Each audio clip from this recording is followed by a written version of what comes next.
You're already live on, I think. You're already live, I think. Ya, perfecto.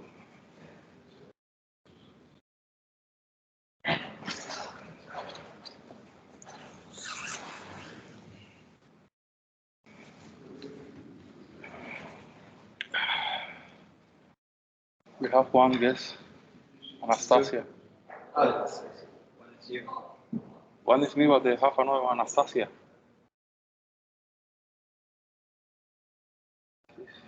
Oh, the microphone is on there. And my camera also, no? No? Yeah, my camera is on, but you cannot see anything because it's blocked.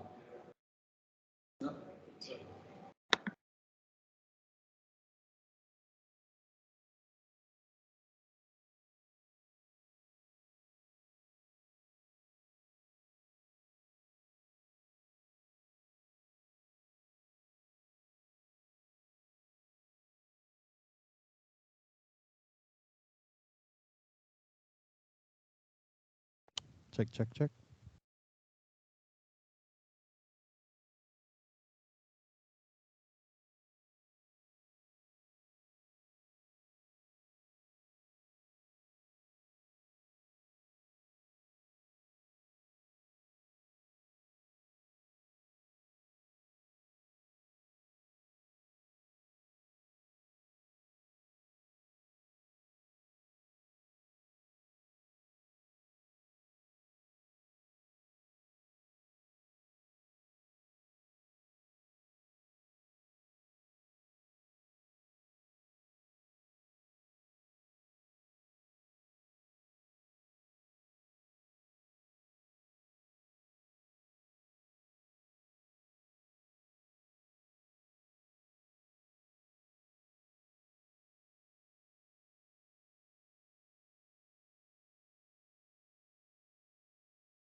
Okay, a very good morning to everyone joining us in person here at the first MENA Regional Climate Week, and also to those who are joining us online. My thanks goes to the organisers here in UAE, enabling all of these very rich conversations to take place.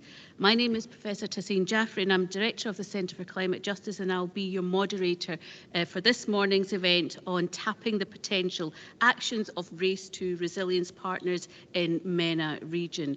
We will be joined by a wonderful panel this morning, but before I turn my attention to them, I would like to welcome Nigel Topping, high-level climate action champion for COP26, to set the scene for discussions to follow. So a very good morning, and Nigel. Well, thank you, Taseen, and welcome everybody. Yeah, it's a bit strange. We have very few people here in the room, so I'm hoping there's lots of people online, and look forward to finding out who's joined us. On behalf of the climate champions, so of course that's now myself and my new colleague, the recently appointed high-level champion for climate action, Dr. Mahmoud Mohidin from Egypt. I'd like to thank everybody for joining us. You know, this is the first regional climate week for the region, but it's also the first one that's been done in person for a couple of years for obvious reasons. So I particularly want to thank the Global Resilience Partnership, our partner and co-organizer for today's session. You'll hear from Nate later, and all the Race to Resilience partners, those who are here in person, those who are joining online, and of course Professor Taseen Jaffrey, who's going to be moderating the conversation today. Please do place. Oh, great! Janet's here as well. I was just going to welcome Janet Rogan, who's the UK COP26 regional ambassador to MENA, who's also just joined us. We've got virtual participation today, so please do put your questions in the Q&A if you're onlining, and we'll be running a Q&A session for about 15 minutes at the end of the discussion. So, you know, we're here in a region that is very exposed to climate risk, and this is a continuation of the work we built last year, both in terms of the launch of the Race to Resilience, which is only just over a year old. That's remarkable, the progress you've all made, and then the Resilience Hub, which was such a successful part of raising the profile of the need to work on resilience, but also I think of the amazing community. I think it's really quite a family of you who are working on resilience. But I think part of our job is really, and you know, in the work program for the Marrakesh Partnership, which Mahmoud and I published just a couple of days ago, which lays out our priorities for the road to Sharm el-Sheikh and COP27, we said number one is mainstreaming resilience. It continues to be underinvested in terms of time and money, and it's of growing importance, as the recent IPCC report has showed. So we're going to do everything we can with you to continue to really mainstream resilience thinking and resilience solutions and resilience investment. And a reminder, the way we frame this is to try and get out a bit of some of the terms of art and the technical challenges of the negotiating sphere, and really frame this in terms of lives and livelihoods, and what are the practical solutions that will make the lives and livelihoods of the most vulnerable in society less fragile. And one thing we found very helpful is grounding this in these sort of three archetypal communities who are the most affected: smallholder farmers, the urban poor, and coastal communities. You know, last year we worked with McKinsey Climate Analytics to identify what the regional impacts of climate change would mean for people under various scenarios, and we looked at what would happen if we limit global temperature rise to 1.5 degrees, or if we get as far as 2 degrees by 2050, which is optimistic in terms of the path we're currently on. And then look at the level of exposure of people to heat stress, urban water stress, agricultural drought, and flooding. And yet the statistics are really sobering. So, and I know you'll know this, but I'm a big fan of Christiana Figueres and Tom Carnack's podcast, Outrage and Optimism. I do think we have to keep reminding ourselves of how bad things are, and then get back into the working on solutions. In the MENA region, in a 2-degree scenario, we see almost a doubling of the number of people exposed to high severity climate hazards. That means 160 million more people exposed to high severity hazards by 2050. And of course, the biggest hazards are urban water stress and heat stress. I think Nate was telling me earlier about some of the heat stress stats about the number of days of over 50 degrees. It's really shocking. So it's fitting that 2 days ago we held an implementation lab that was really focusing on practical action to address urban water resilience. The countries there are a few countries. I mean, I think you said 12 of the 19 most water-stressed countries in the region, right? But then if you look at the countries which would have over 90% of their population, so basically the whole country is exposed. It's not just pockets. By 2050, in a 2-degree scenario, Bahrain and Qatar have 100% of their population, and UAE, Kuwait, and Israel in the 90s, and other North African countries also seeing huge population growth, which is exacerbating that increase in the number of people exposed to extreme climate risk. Algeria, 39% exposed now, by 2050, 65%. Tunisia, 38%, jumping to 76%. So we're seeing doubling of the numbers of people exposed to climate hazards. And of course, since then, we've had the IPCC report, as I mentioned. Couple of thoughts about COP26. We're going to hear from Race to Resilience partners today and the Global Resilience Partnership about the work they're doing in the region. And one of the other things which Mahmoud and I have committed to is regionalizing the work of the Marrakesh Partnership. And I think nowhere is regionalization more relevant than in the work on resilience, because we all know it's so context specific. I mean, it's not just regional, it's kind of down to the community level. It needs to be context specific. And we want this to really feel like a direct response and continuation of the work that was done at the Resilience Hub. We'll make sure that there is a bigger, better, bolder Resilience Hub in Sharm el-Sheikh to make sure that there continues to be a real focal point for effort on resilience. And for me, it was one of the real highlights of COP26. Over 10,000 people physically attended, over 7,000 virtual participants. Thanks to Tahseen and Glasgow Caledonian, we had a space for people who didn't have access to the Blue Zone, and also the innovation of having virtual hubs, which I think is a real, again, I think testament to the innovative nature of the community working on resilience. For me, it's been one of the lessons that actually those working on resilience are often the most resourceful, and I include the communities who are working on it out of necessity, and that the lack of financial resources does not people lack the ability to innovate or have human resources. So a few things that really stuck out for me in Glasgow, which remain real challenges for us to focus on, is that we have to increase the overall availability and quality of finance for adaptation and resilience. And two particular observations I made. First of all, I heard a couple of months ago that USAID are now committed to 40% of their funding going to local organisations. So that seems to me really quite a game-changing commitment. How that manifests in the real world, I don't know. But so recognising that top-down funding often fails to get finance to the locally where it's most needed.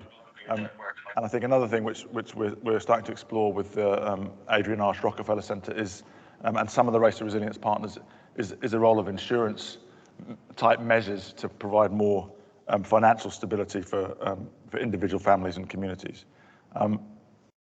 I think we also know that there needs to be a much better job of bridging from knowledge, from intellectual understanding to local implementation. And we need to really embrace nature-based solutions more, and particularly nature-based solutions that provide a nexus of development, resilience, and mitigation measures. In the region here, I'm really struck by, for example, the role of mangroves restoration. We know that communities who still have intact mangroves suffer much less economic and human losses in the event of extreme weather than those who've had the mangroves stripped out.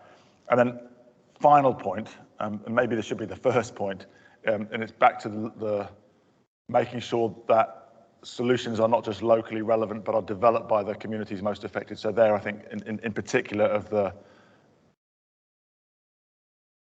incredible difference between the exposure that women have to climate risks than men. I remember my stats right. I think it's 14 times more likely to die in an extreme weather event. And of course, young people and disabled people and indigenous people, all the structural biases built into society manifest particularly in these vulnerabilities to climate risk. And so those voices need to be part of building solutions and implementing solutions. So this year we'll be making sure that the Resilience Hub is back. We'll be continuing to work on strengthening the metrics framework. We'll work on knowledge sharing so that the Race to Resilience partners can identify collaborations. We'll work to find partners who can fill some of the gaps in the coverage so we can move towards the 4 billion that we're targeting. And we're working with finance actors to see how we can use particularly nature-based solutions finance to close some of the gaps. I'd encourage everybody who's here and everybody online to really look at the range of partners in the campaign. We've got people, it's very different flavor than the work on mitigation. We've got people working on climate resilient infrastructure.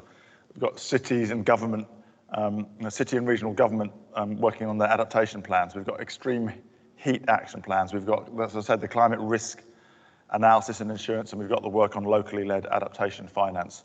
So it does have much more of a sense of family than the mitigation work, which tends to be around sort of very more narrow technology tracks.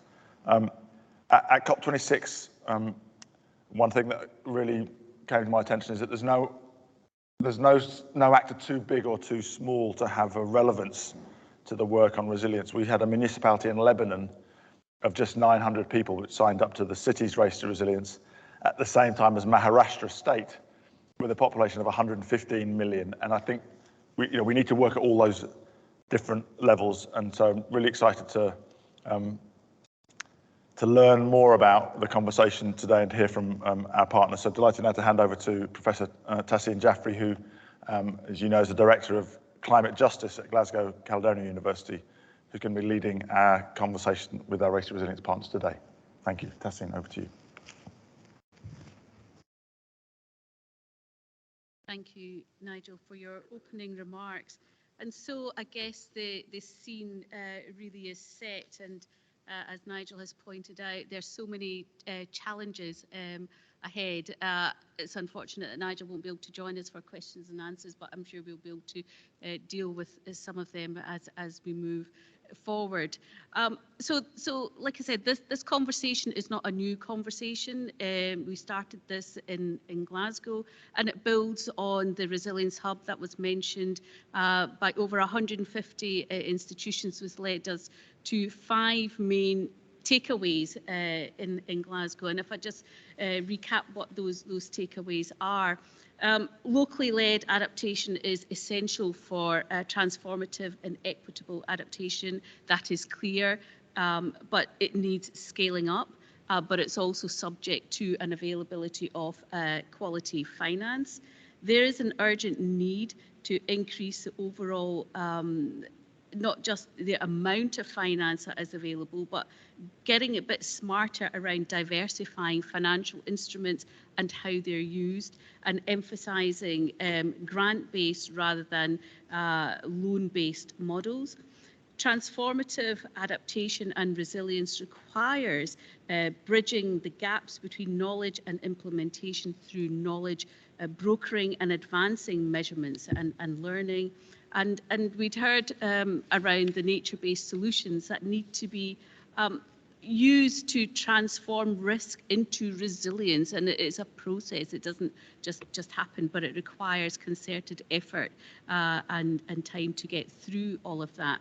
And at the end of the day, all of this is not going to happen without inclusive society. Women, youth, disabled, displaced, Indigenous. People need to be at the heart of these discussions, the design processes and implementation. So there's a lot that needs done as we go forward. And with all that in mind, we're going to be joined by our panelists who are going to reflect on the things that they're doing as part of supporting building resilience in rural, urban and coastal areas by giving us setting examples and also ambitions for COP27 and COP28, and looking towards building more collaborations and partnerships. So without further ado, We have our resilience partners with us today, and we're going to first of all hear from Nathaniel Matthews, who is the CEO of Global Resilience Partnerships, representing ocean risk and resilience. Nate, we've heard from Nigel on the fragility of coastal ecosystems and the livelihoods that depend on them. So it'd be good to hear your thoughts and views as to how things are shaping up as we move forward. So Nate, over to you.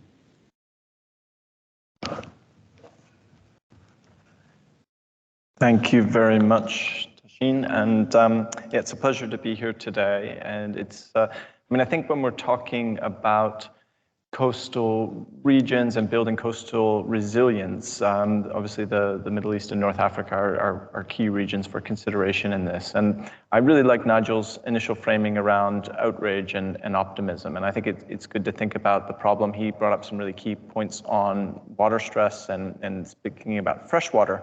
But when we think about coastal areas as well, the stats are equally challenging. So at the moment, we're dealing with about 13 million liters of water melting into the ocean every second.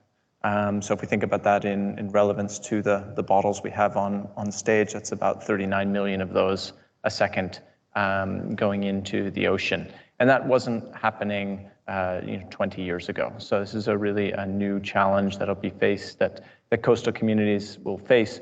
And in the stats there, about 800 million people will face flooding by 2050, and those 800 million people living in cities of about additional 0.5 meter sea level rise by 2050.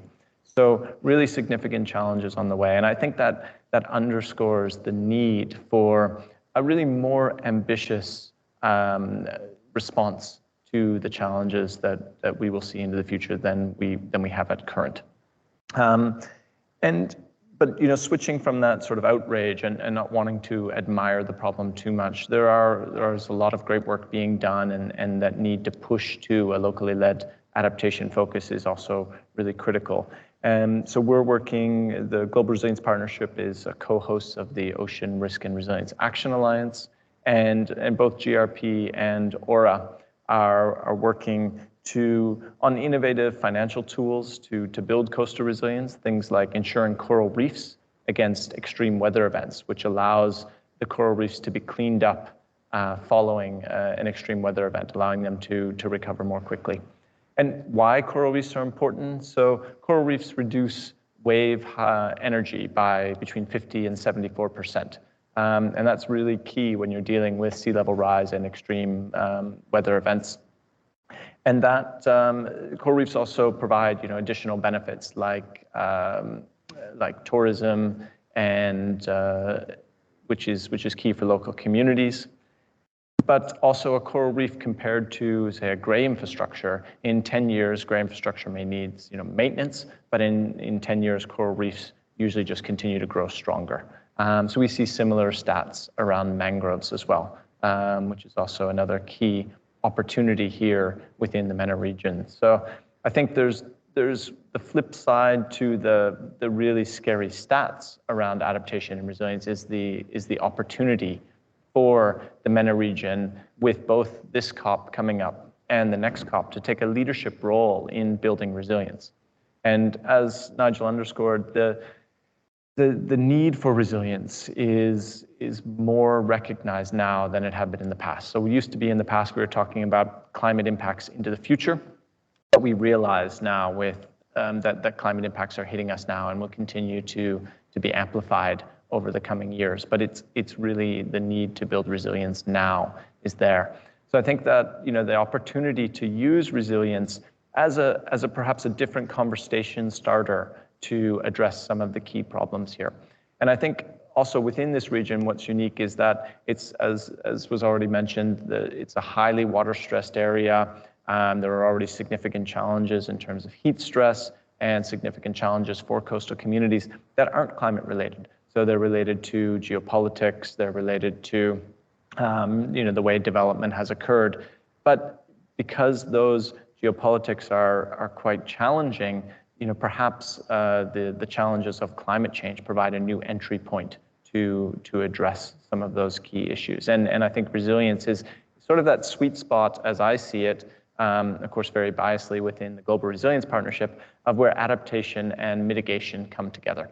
So if we think about things like blue carbon, and we can see benefits from protecting seagrasses in terms of carbon mitigation from a mitigation angle, but then there's also key resilience benefits in terms of ecosystem health, in terms of livelihood production as well, and a number of coastal initiatives around that. So I think investing in people, supporting fisher folk in communities. We do a lot of work on supporting innovation, I think will also be really critical here. Because when we talk about resilience within this region, there's a key, again, an opportunity for business and leadership from the region to look at transformation. So what are the novel ways of stewarding ecosystems, the novel ways of creating livelihoods that will allow us to thrive in a warmer and more turbulent and uncertain world. So with that, I will pass it over back to Tashin for our next comments. Thank you. Thank you, Nate, for that. And you really just do pick up on some very poignant remarks there, and we'll come back to you with some questions. But I think the thing that really stands out from what you said is this business about investing in people. Now is the time that we really must protect humanity. And it's more vital, particularly in this region, than ever before, because all the evidence and the data indicates that this region will become unlivable, uninhabitable in a very short period of time. So we need to go beyond reactive mode to looking at tackling climate change to supporting resilience from the grassroots up and building that momentum as we go forward. So thank you, Nate, for that, and I'll come back to you with some questions. So with that, what I would like to do is now invite Russell Leith, who works on insurance and risk financing at UNDP, to give his. So thank you.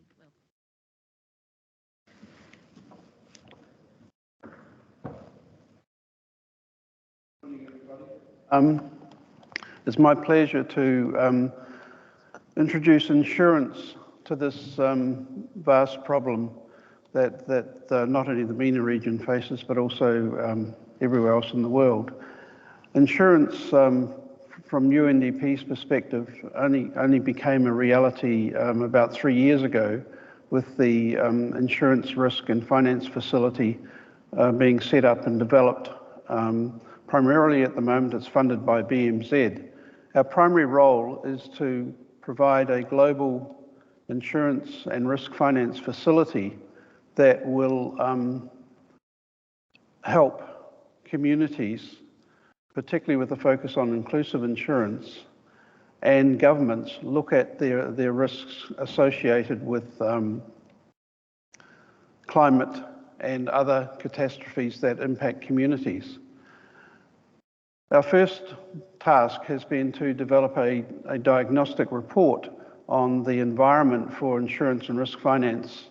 At the moment, we've covered 15 countries, but any country is open to come and discuss their opportunities and issues with the Global Fund, and we will look at every country around the world. At the moment in this area, we've completed a diagnostic on Algeria and Jordan.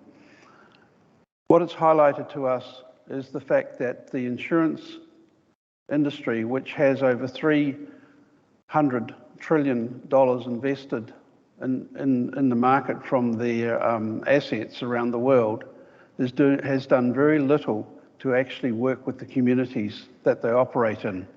Insurance companies have been very good at providing insurance for prime commercial buildings and prime corporates, but the people who really need insurance and the ability to develop some resilience in our communities do not have access to insurance. So we are also in a partnership with the IDF, which is the Insurance Development Forum, which has 12 of the largest insurance companies and reinsurance companies as members. Their primary role is to help us work with governments, look at the major risks within the country and help governments to develop a risk finance strategy that focuses more on using the opportunity of insurance rather than funding after events from disasters from their budget, which they often cannot afford. And of course, the majority of the people that are affected do not get any benefits from government spending on trying to rectify areas that have been damaged from catastrophes. So our program is, as I say, it's only 18 months old, and it's highlighting to us the importance of being able to work with communities. And if we look particularly, Jordan has highlighted the impact in this region that refugees from different countries have on the economy and also the environment in terms of where they choose to live, how they expose themselves to additional risks without any focus on resilience. So we are now moving our program more towards focusing on working with governments to highlight to them as an advocate how they can offer better protection for communities as well as for their own environment by looking at insurance as a tool to mitigate risk and build up resilience. The highlight there, though, is that very little people within senior government roles have an understanding of this type of risk and what the opportunities are within the financial sector to be able to mitigate this risk without serious impacts on the government budget. The challenge that we have in insurance is a promise that if you pay something today, we promise to pay you something in the future if an event happens. And of course, the big challenge is when you pay something normally, you have something in your hand to be able to see what you've spent. With insurance, you don't have anything. So the challenge is getting people to understand how insurance can work and the effectiveness of this. And we, particularly from Algeria, we're looking at the opportunities of working through communities for communities almost to develop their own insurance that may have the backing of a large insurance company in the future. This is how insurance started in the Industrial Revolution in England, where workers were worried about the safety of and people recovering from accidents or families getting affected by workers getting killed at work. So they developed their own type of insurance, making their own contributions. So part of our program we see for the future, particularly in regions like this, is not only to help governments understand better the environment risks and how they can be mitigated through using technical expertise within particularly reinsurance companies, but also how do we work at the grassroots level to be able to get communities to become more responsible for their own way of life and improving their resilience. Other opportunities that we are looking at is the way that insurance companies can work with governments on building houses that are more resilient.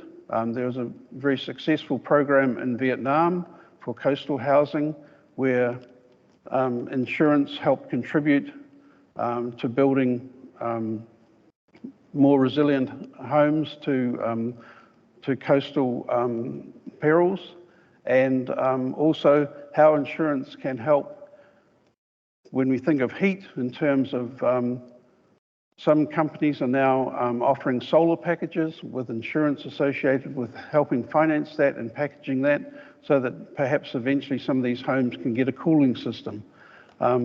So innovation is part of our role, but the first part of our role for insurance is developing an understanding of how it works with not only government officials but also communities. This is a major program that still has 3 years funding left. We're quite excited about the opportunity of working within regions like the MENA to develop more effective resilience, particularly among the large migrant communities. And agriculture and coastal areas. Thank you very much. Thank you, Russell, for those remarks. And indeed, the whole world of insurance and risk and finance in a climate, crisis world is extremely challenging, particularly for the poorest and the most vulnerable. And I think some of the things that really stand out there, and there's a thread through this conversation around building resilience, and that's around access to and affordability and availability of those protection mechanisms. And I guess that's one of the fundamental things that I think that we all will be grappling with as we move forward, and trying to find ways and mechanisms in which to make the system work and protect those who are the most vulnerable. So Russell, thank you for your reflections there. I'd like to turn my attention to Mark Harvey, who's the CEO of Resurgence, and as a Race to Resilience partner, he's going to give his perspectives from an urban perspective on the things that they are doing to build resilience of people on the climate crisis. Thank you, Mark. Over to you.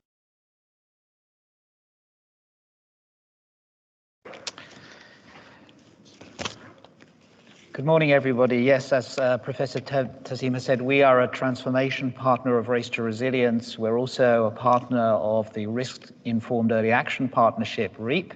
It's great to see REAP here in the room today.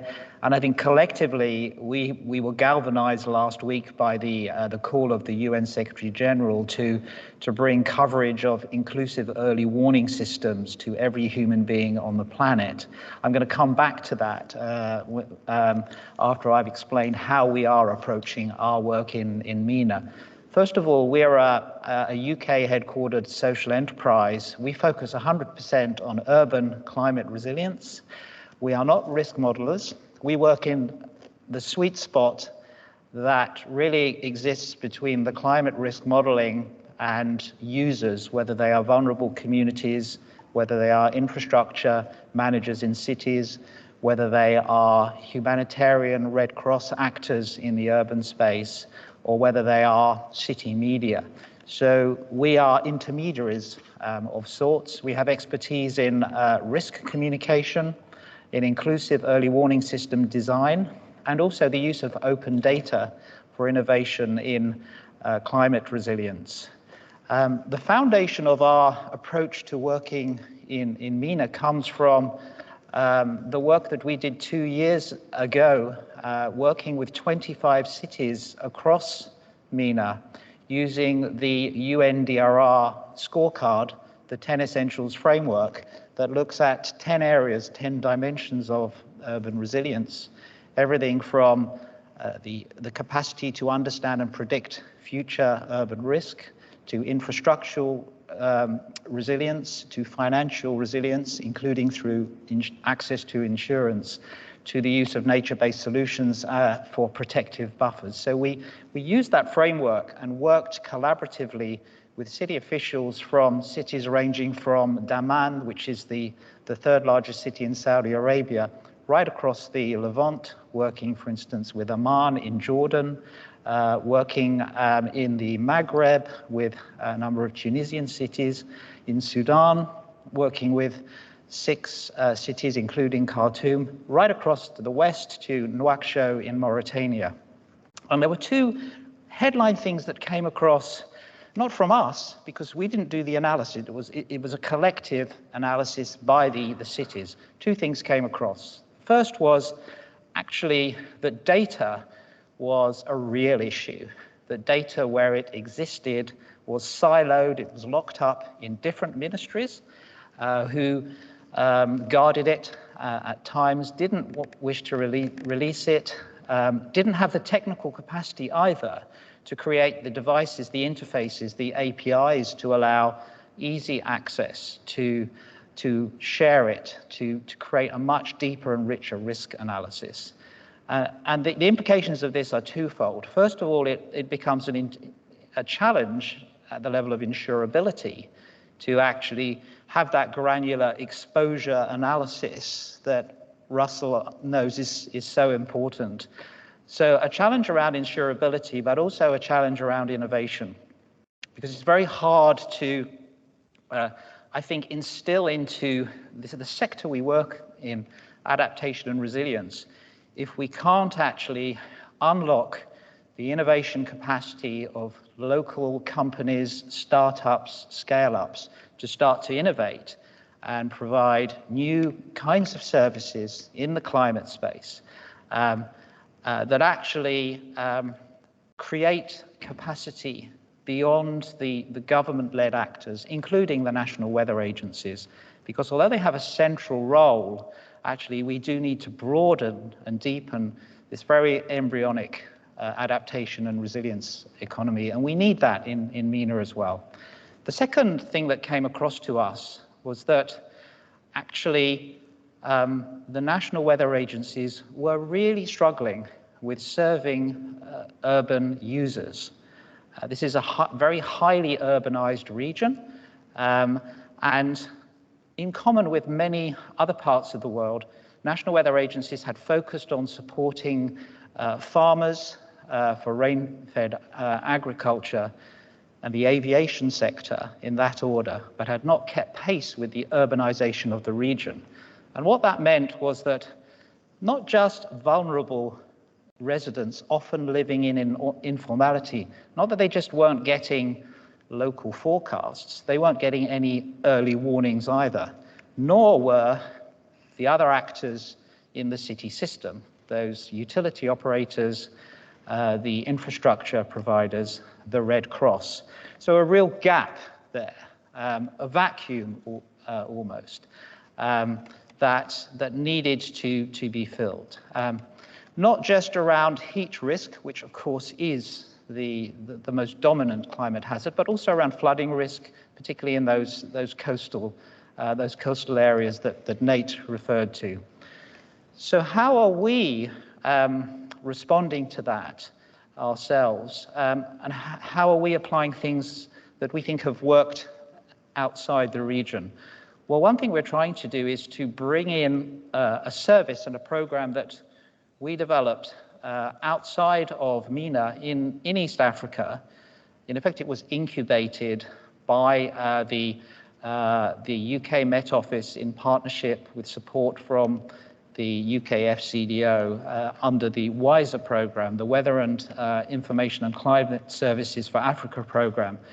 We worked in the urban space there to fill this gap between the weather forecasters and the communities and the actors in the urban system through an initiative called Daraja, which means bridge. So we bridged that gap through that co-design process that Professor Tassim mentioned, a deep, immersive co-design process of creating a city forecast, which often didn't exist, but working on everything from the weather icons, designing them with the residents of informal settlements and the infrastructure operators, the language of the forecasts, the actual communication system, creating phone trees inside informal settlements, identifying trusted media channels that were very often not the official channels that the ministries had decided were appropriate for dissemination,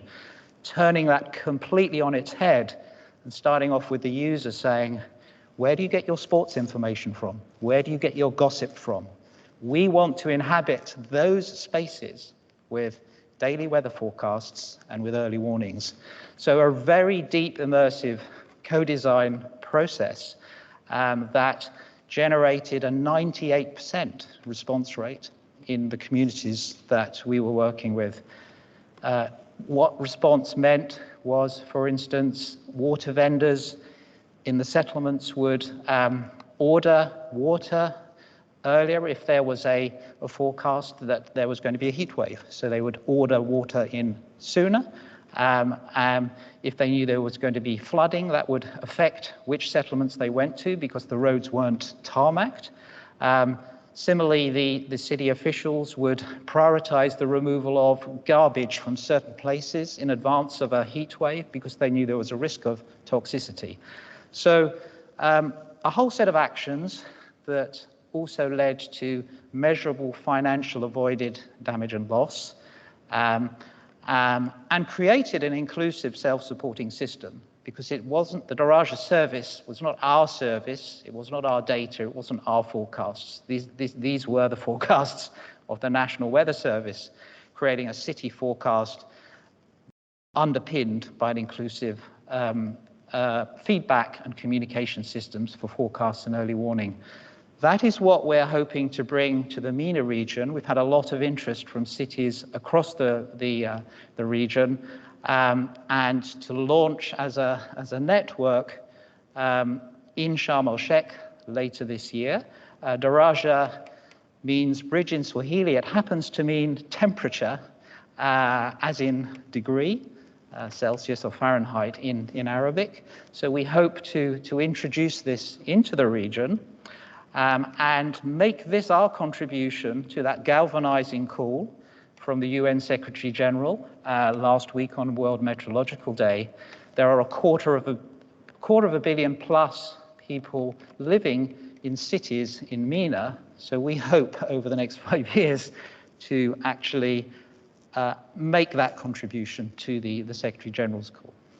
With that, thank you very much.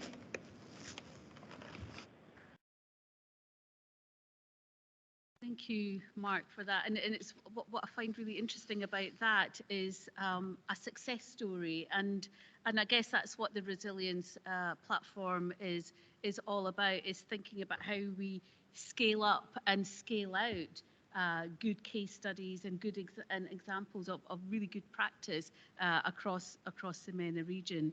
And with that, so I want to thank everyone for their interventions this morning. And what I'd like to do is just to have a conversation around some of these emerging concepts and emerging kind of like technologies, and just ask you a very fundamental question.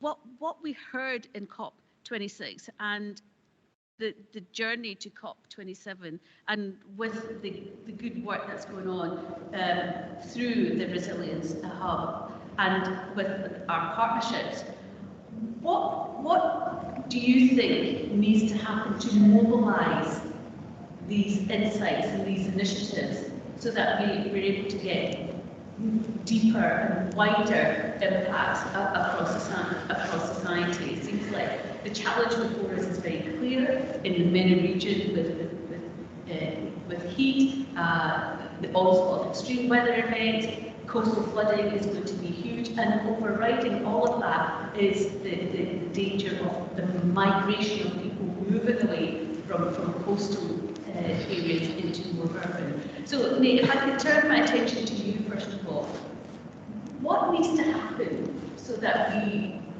don't go into a disaster in the next few years?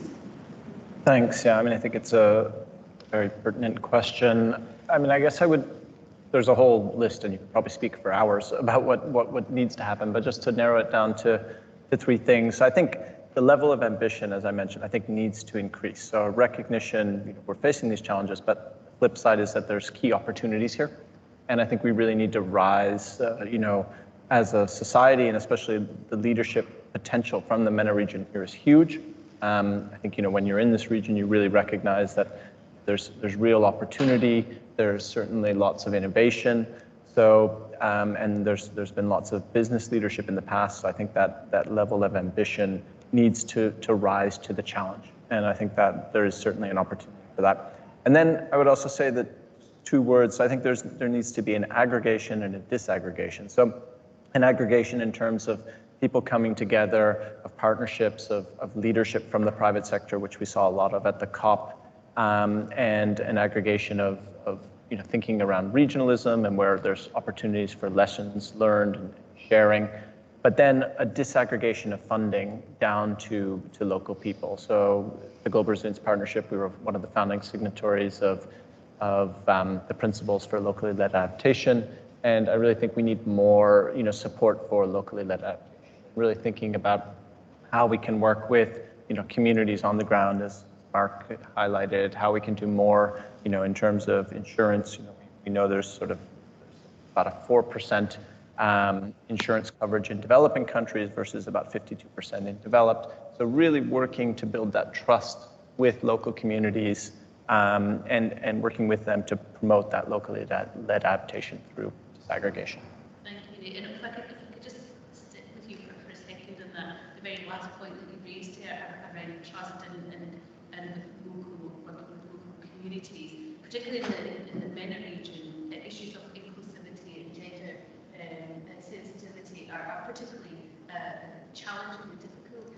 Do you have any thoughts as to how we can begin to embrace some of those issues and give some pointers as to how those issues can be taken forward to look at the insurance world and ensure that those people in society are also part and parcel of recipients of early warning systems as well, so ensuring that no one is left behind?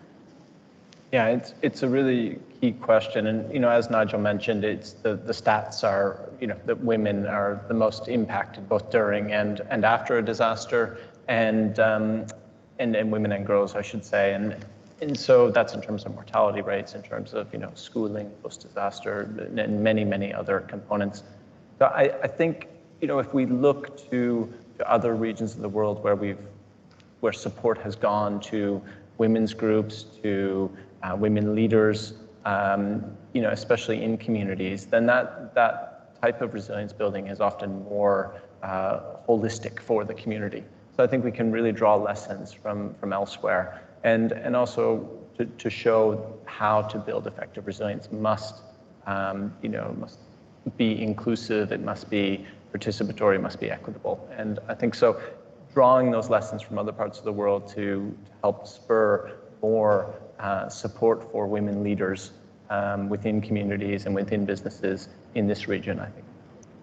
And that's it's fantastic to hear that, and drawing those experiences from other parts of the world and examples of good practices is so important, because we don't want to be reinventing the wheel. There's a lot that has progressed collectively going forward, and I wonder if Russell, if you could touch on that, and if you could just highlight a couple of things that where you've seen things move positively in the insurance world that make sure that the poor is not left behind. Can you maybe give a thought on that? Yeah, the challenge for insurance is to involve the private sector in these issues with governments, and understand that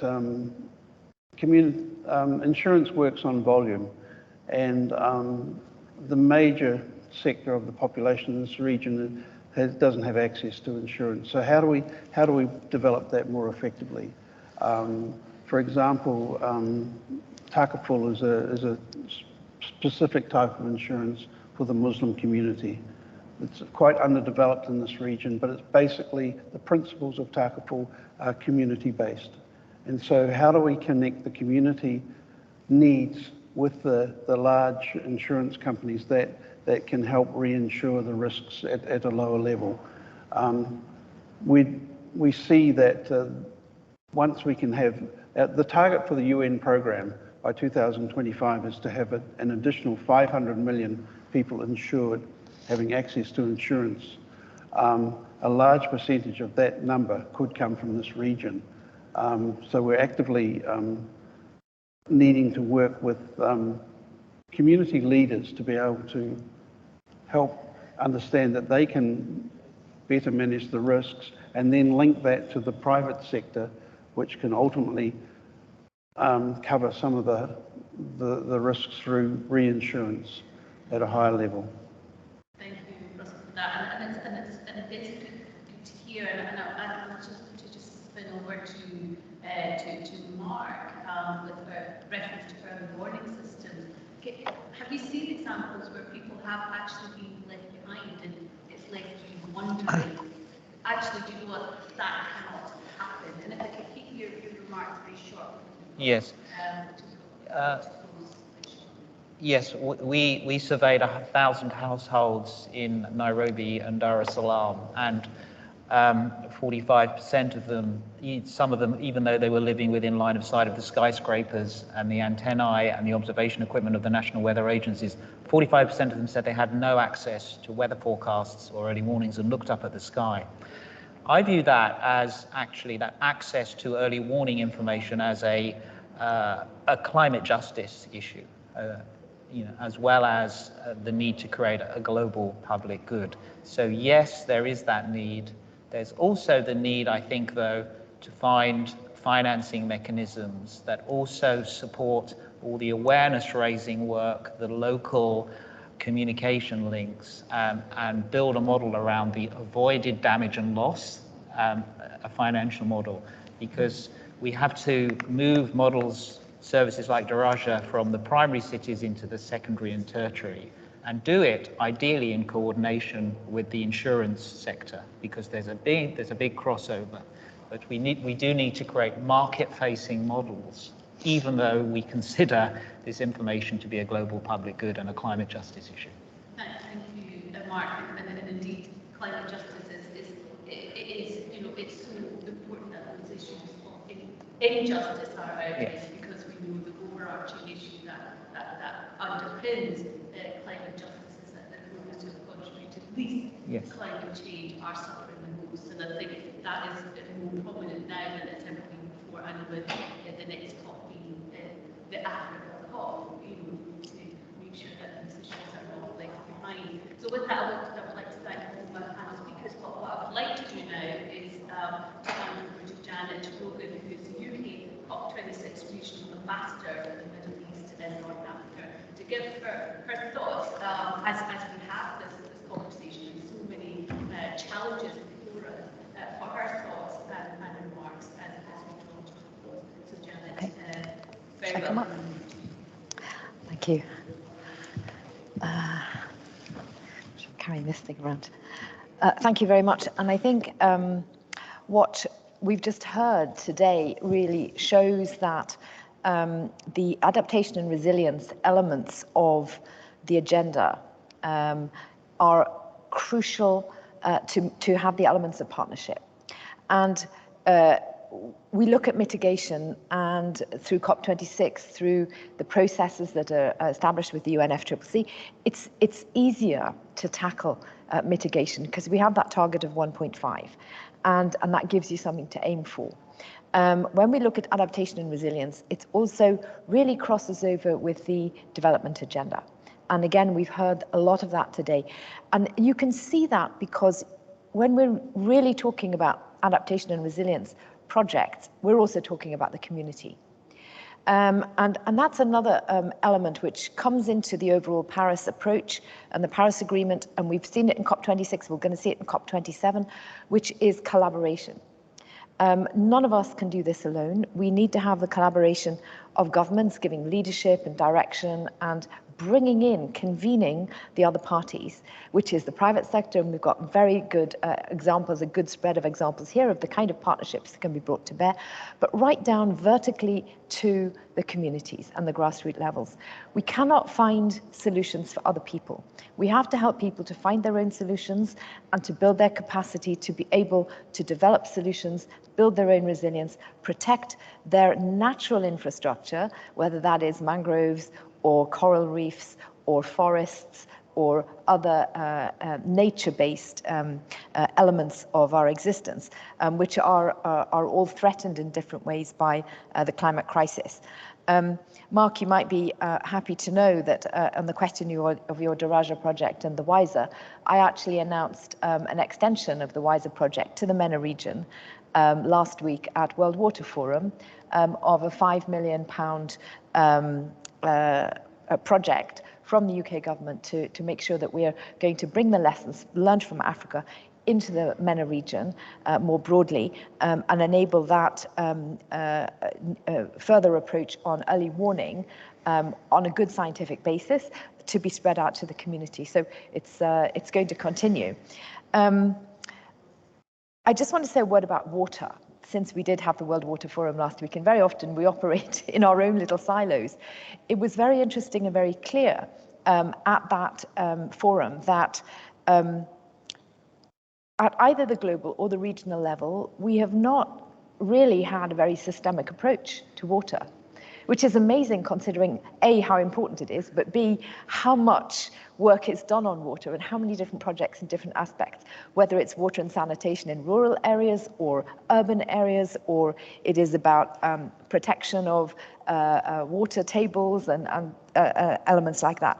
But we don't systemically look at where does the water come from, how do we use it, and where does it go, and what do we do with it afterwards. We talk about mangroves. And people don't necessarily think that mangroves thrive in those brackish areas between freshwater and seawater. So in other words, it's where rivers and river mouths come into the sea areas very often. And that's where you need this protection. But in many, many places, because of the warming temperatures, because of the rises in sea levels, even if it's a very small rise, it's going to have a difference there. So the line of salinity is going to move upriver, which really affects livelihoods.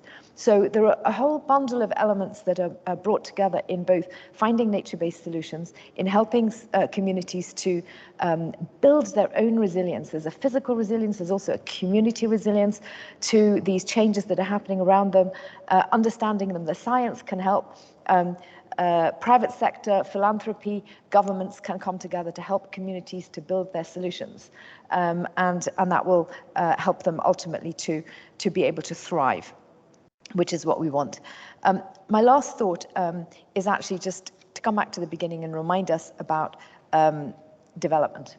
Because I was just thinking as everybody was talking and noting down how many SDGs I thought directly relate to what we're talking. It's almost all of them, one way or another. But there's particularly, I would say 10 or 11. And I'm saying 10 or 11 because it depends whether you include SDG 16, which is about access to justice. I do. Because justice is climate justice. Climate is a rights issue. We recognized that back in 2015 for the first time ever.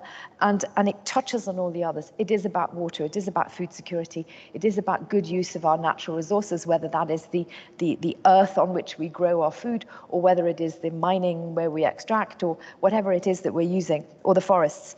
It is about clean industry. It is about sustainable cities. It is about sustainable energy and renewable energy.